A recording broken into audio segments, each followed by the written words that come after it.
આ જૂના છાણી રોડ વિસ્તાર છે અને હું પરચુરણ ખરીદી કરી સિટીમાંથી આવતો હતો તે દરમિયાન અહીંયા ચર્ચ પાસે જે મેઇન રોડ છે એના ઉપર હમણાં જ ડામર કામ થયેલું છે અને એના ઉપર રેતી ખુલ્લી પાથરી હતી છે, કોઈ પણ જાતની કર્યા વગર.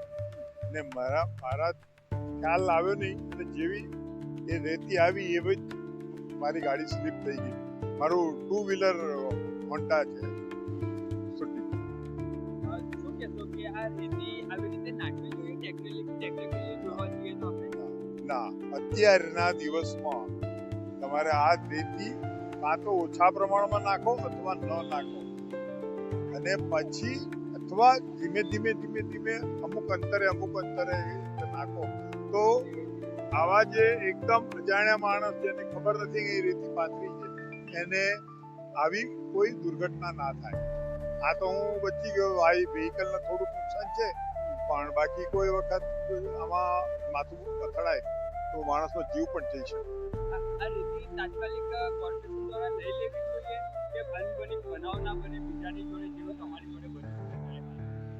હું એમ તો નહીં કહું લઈ લેવી જોઈએ, પણ આ જેટલી પ્રમાણમાં પાથરી છે એ પ્રમાણ વધારે છે એટલે એ જો પ્રમાણ એકદમ ઓછું કરી દે તો આવું ના થાય. આછું પાતળું પ્રમાણ હોવું જોઈએ અને એ છે જ નિયમમાં. પણ અહીંયા આ જે આવે એ ટ્રેક્ટર ખાલી કરી જતા રહે છે. શું નામ દાદા? ડોક્ટર ચૌબલ.